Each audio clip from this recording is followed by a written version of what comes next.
Ok, très bien. Donc, merci beaucoup en tout cas aux organisateurs de m'avoir invité. Donc, la présentation va être sur les structures actives et robotiques, en fait, donc faire le lien entre les deux.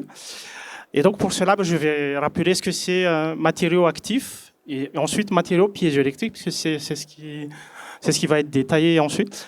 Et après, le lien entre piézoélectricité et robotics. Et ensuite, à la fin, je vous propose quelques ouvertures possibles. Alors, matériaux actifs ou aussi matériaux intelligents, donc ce sont des matériaux qui changent de propriété intrinsèque quand on applique un stimulus extérieur. Par exemple, si on applique un champ magnétique et que je change de couleur, je vais appeler ce matériau magnétochromique. Si j'applique un champ électrique et que j'obtiens une déformation mécanique, j'obtiens de l'électromécanique, et ainsi de suite. Alors, nous, on s'intéresse plutôt à des matériaux actifs pour l'actionnement et pour la robotique en général. Et donc, la sortie va être, dans la plupart des cas, de la mécanique. Et je vais vous donner quelques exemples déjà existants dans la littérature ici.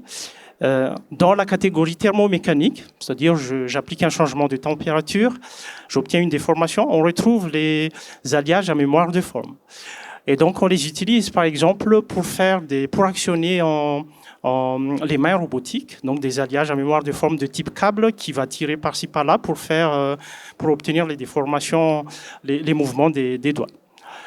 Dans la catégorie magnétomécanique, on retrouve par exemple les alliages à mémoire de forme magnétique, donc actionnables par variation de température, mais aussi par champ magnétique. On retrouve aussi les matériaux magnétostrictifs, comme vous le voyez ici. Donc les deux images là sont du magnétostrictif et on les utilise, par exemple, pour les pompes dans l'aviation. Dans la catégorie électromécanique, donc l'application d'un champ électrique permet d'obtenir une déformation. Alors, peut-être la plus connue, ce sont les polymères électroactifs pour faire des muscles artificiels ou tout simplement pour faire une pince à 3 doigts, comme vous le voyez ici. On va obtenir des grandes déformations, mais malheureusement des forces faibles. Et ce qui nous intéresse, ce sont plutôt des matériaux piézoélectriques, que ce soit des polymères, cristaux ou céramiques. Alors, ces matériaux peuvent être synthétiques, mais peuvent être aussi naturels. Donc, dans les applications de tous les jours, avant d'entrer dans la robotique, dans les microscopes à force atomique, par exemple, ils sont actionnés par des actionneurs piézoélectriques. Les stabilisateurs d'appareils photo, des actionneurs piézoélectriques. Les actionneurs dans les injecteurs de diesel, pareil, les anciens disques durs, les écrans tactiles aussi, donc possèdent des actionneurs piézoélectriques et des capteurs piézoélectriques. Les machines dentaires pour le détartrage, vous avez des actionneurs ultrasoniques piézoélectriques à l'intérieur et les ouvertures dans les imprimantes à jet d'encre. Pourquoi ils sont très utilisés? En fait, vous pouvez avoir une grande bande passante avec les actionneurs piézoélectriques. Au-delà du kilohertz, c'est possible. Une grande résolution, donc quelques nanomètres à quelques dizaines de nanomètres est tout à fait possible, selon comment on gère l'électricité derrière et comment on mesure. Une grande densité de force, on peut avoir du kilonewton, un kilonewton avec 5 mm x 5 mm de surface. Facilité d'intégration par rapport aux actionneurs thermomécaniques, par exemple. On n'a pas besoin de feu, donc de température plutôt. Et l'électricité est partout. Et enfin, faible consommation d'électricité. Donc le courant est presque nul.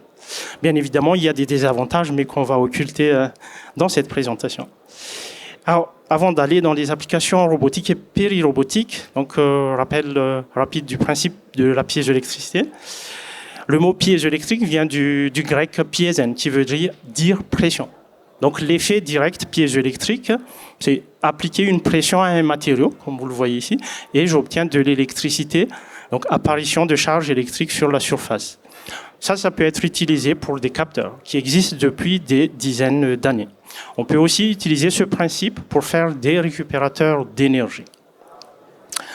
Alors, l'effet piézoélectrique direct est réversible. Donc, c'est un des avantages de la piézoélectricité.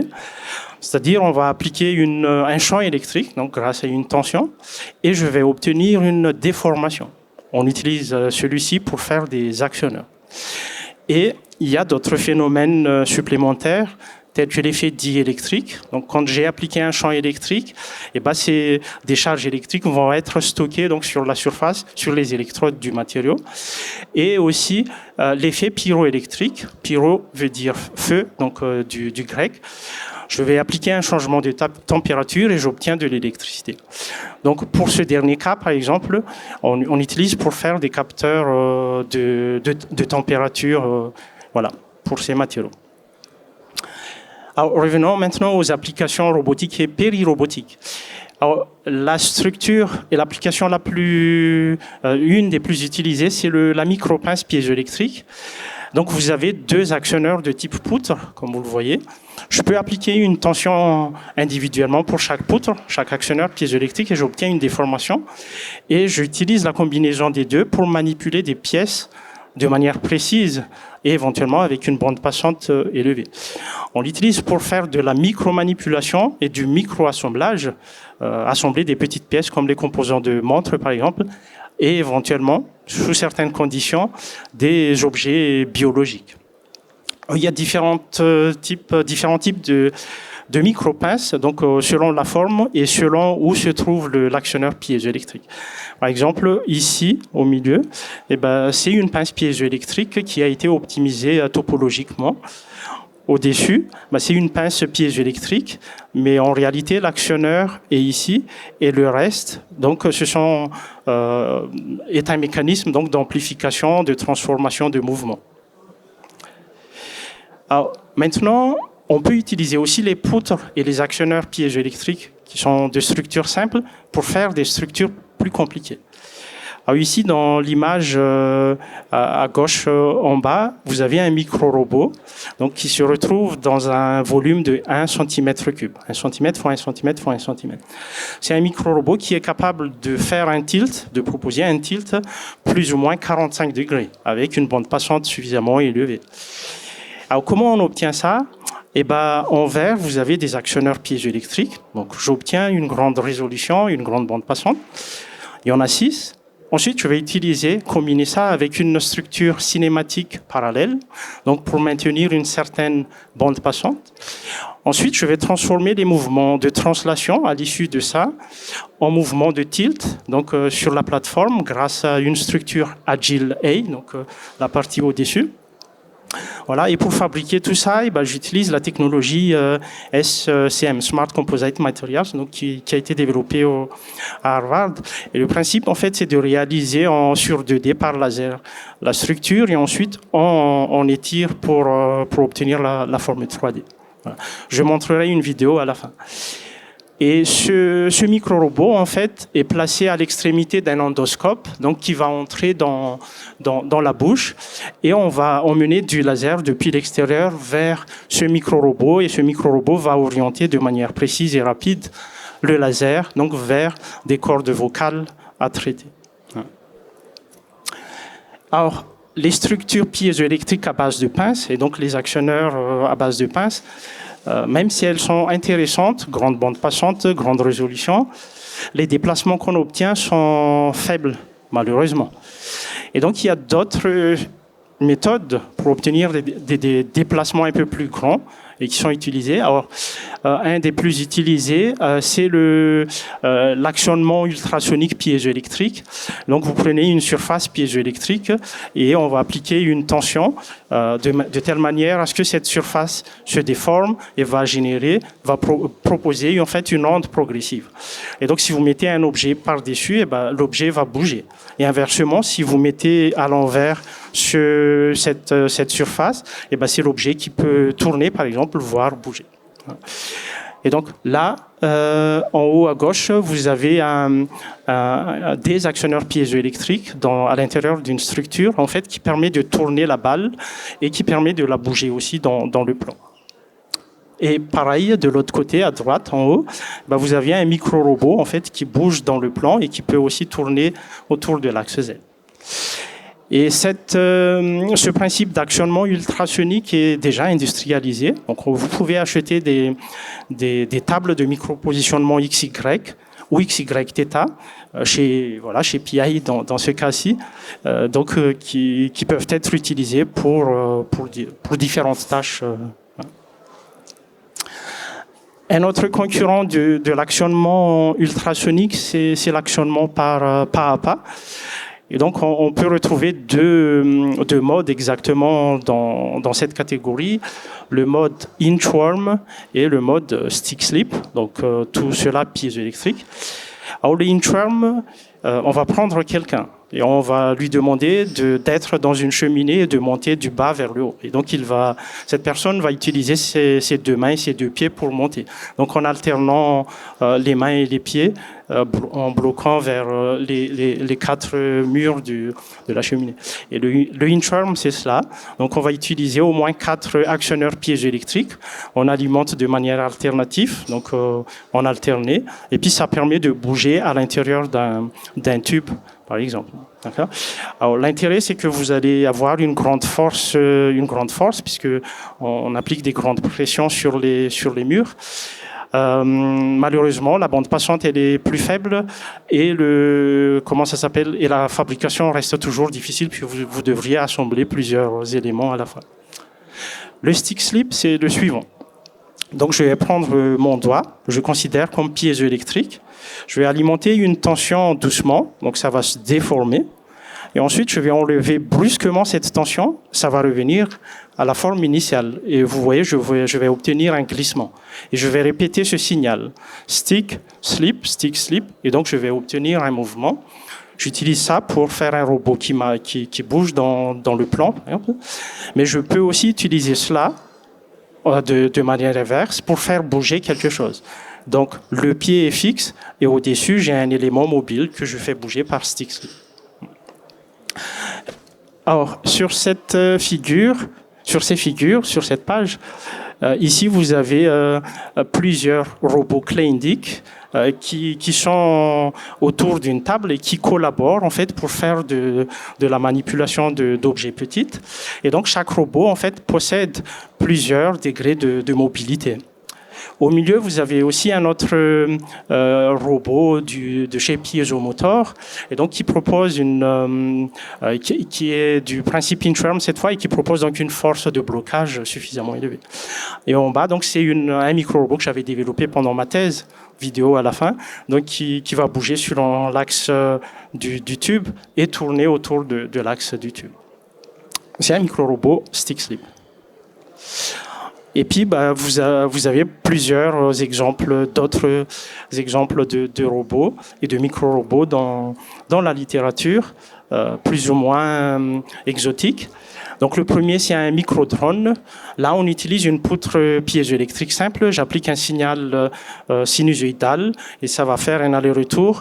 Et un mécanisme va transformer ce mouvement aller-retour en battement des deux ailes sur les côtés. Alors, maintenant, de ce que j'avais vu, ce micro-robot qui est développé par Harvard peut voler, bien évidemment, mais peut aller aussi sous l'eau, donc après avoir volé.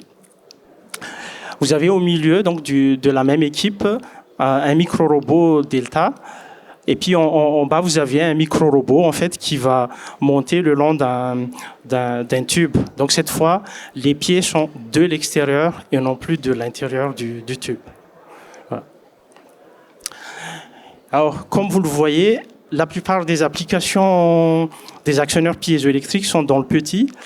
Et il est très difficile d'apporter cela dans le macro et dans les dimensions classiques. Alors, pour quelques raisons. Alors, la première, qui est la plus importante, c'est la déformation qu'on obtient est très faible, 0,1% des dimensions. Et même si on tente d'augmenter de différentes manières le déplacement qu'on veut obtenir par des amplifications et ainsi de suite, et on va réduire d'autres performances. Par exemple, les forces au final.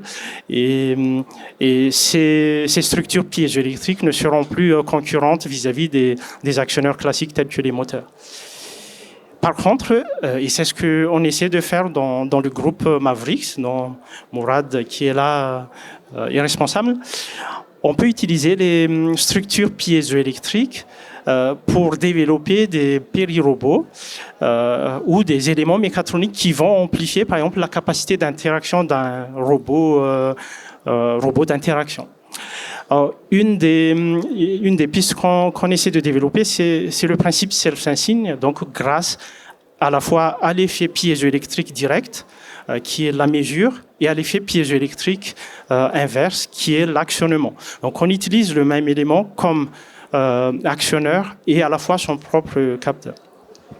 Alors le self-sensing piézoélectrique a été développé dans les années 90 pour faire du vibration damping, amortir les vibrations. Par exemple, vous avez une aile d'hélicoptère, on met un patch piézoélectrique. Quand vous avez une vibration, des vibrations, et ben ça déforme l'élément piézoélectrique. Par effet piézoélectrique direct, je vais obtenir des charges sur la surface. Je vais les prendre et je vais les utiliser pour alimenter le piézoélectrique et donc qui va contracter les vibrations. Donc, du coup.